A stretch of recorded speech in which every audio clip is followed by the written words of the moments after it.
The emergence of high-rise buildings across the globe has been a defining feature of modern urbanization. The trend of constructing skyscrapers began in the late 19th century and has since become increasingly popular in cities around the world. Skyscrapers offered a solution to limited land availability in densely populated urban areas, allowing cities to accommodate growing populations without sprawling into its suburbs. High-rise buildings also became a status symbol for cities competing for attention on the global stage.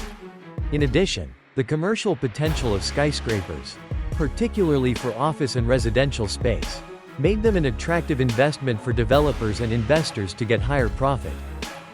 Despite being highly developed and densely populated, Europe has relatively few skyscrapers compared to Asia and North America. Of the 400 built, 66% are in just 5 cities including London, Paris, Frankfurt, Moscow, and Istanbul. When skyscrapers emerged in the 19th century, European cities were already well established with historic architecture and evenly zoned layouts, leaving little room or demand for high-rises.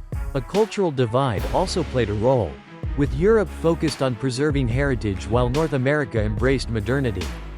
But today, the trend of constructing taller buildings is likely to continue as cities seek to accommodate growing populations and compete for attention in an increasingly globalized world. Early skyscrapers around the world. The early skyscrapers around the world were an embodiment of the ambition and innovation of that time, and they laid the foundation for the modern skyline of cities globally. Furthermore, the development of steel-frame construction techniques and the invention of the elevator post-industrialization made it possible to aspire and build higher than ever before. The first few skyscrapers in the world were built in the late 19th and early 20th centuries. The Home Insurance Building, completed in Chicago in 1885, is considered to be the world's first skyscraper. It stood 10 stories tall and was constructed using steel frame technology, allowing it to support the weight of the building's structure and contents. The building's design also incorporated elements such as large windows and an open floor plan, which maximized natural light and ventilation, making it a prototype for modern office buildings.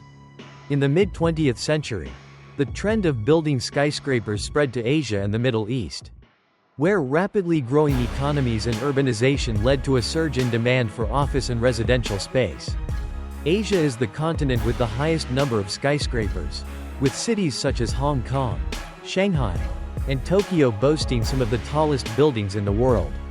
Other cities with a significant number of skyscrapers include New York City in North America, London in Europe, and Dubai in the Middle East.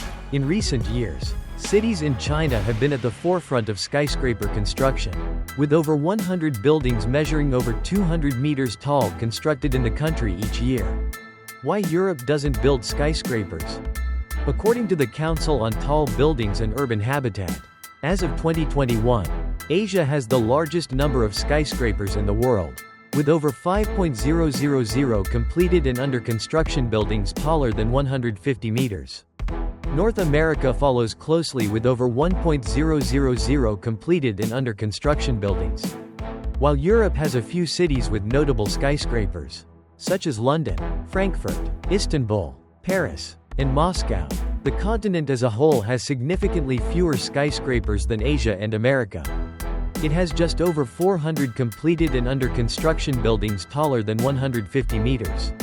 The key reasons why European cities have restrained themselves from constructing skyscrapers are mentioned below.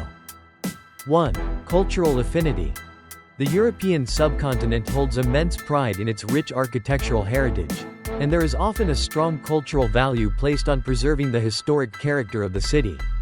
So, there has been resistance to the construction of tall buildings in Europe that might detach its cities from their historic cityscape. This sentiment is particularly strong in cities like Paris and Prague, where there is a deep sense of attachment to the city's cultural identity and architecture. Furthermore, Europeans believe that buildings should not only serve functional purposes but also have a positive impact on the community and environment. This has led to a preference for human-scale buildings that are integrated into the fabric of the city rather than dominating the skyline. 2. Pricey real estate.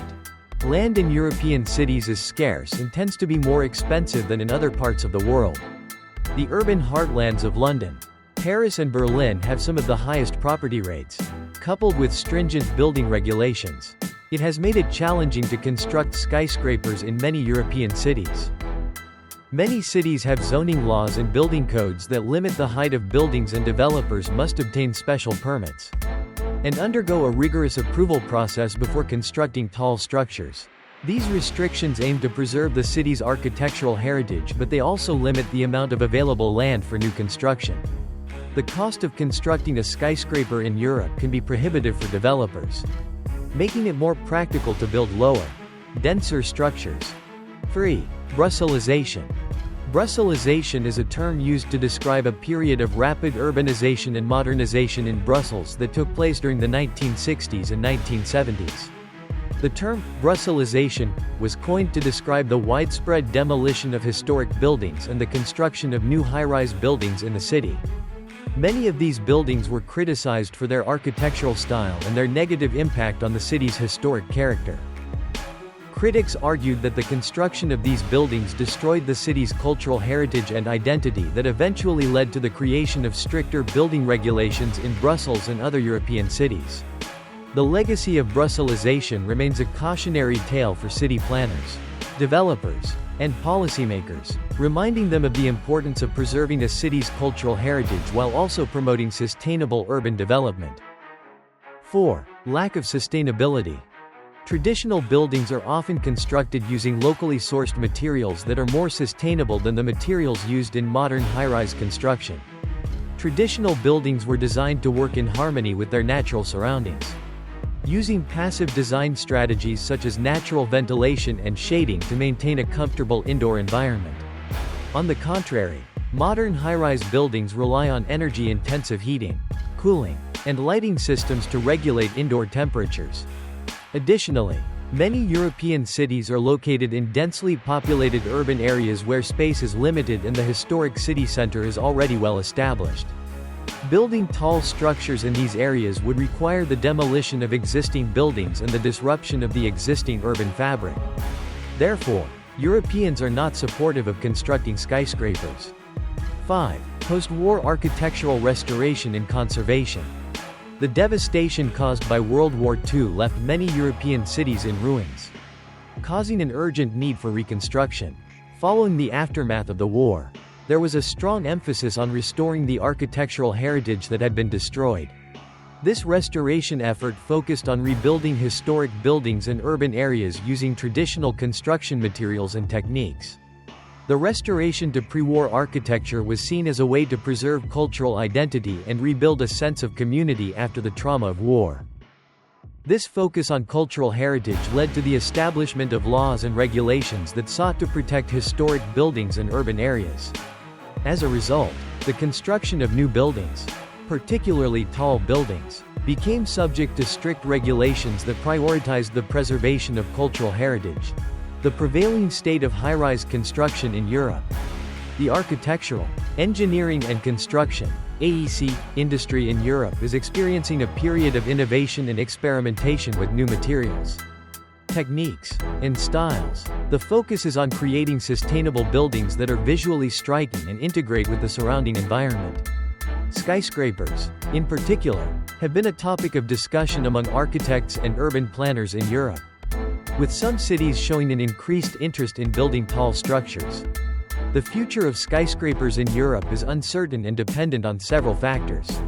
While some cities have shown an increased interest in building tall structures, others remain reluctant due to concerns about the impact on the city's character and skyline. Additionally, building regulations and public opinion, along with well-thought-out policymaking, play a significant role in determining whether skyscrapers will be developed in a particular city. Advances in engineering technology and materials have made it possible to construct taller, safer, and more sustainable buildings, making them more attractive to developers and investors.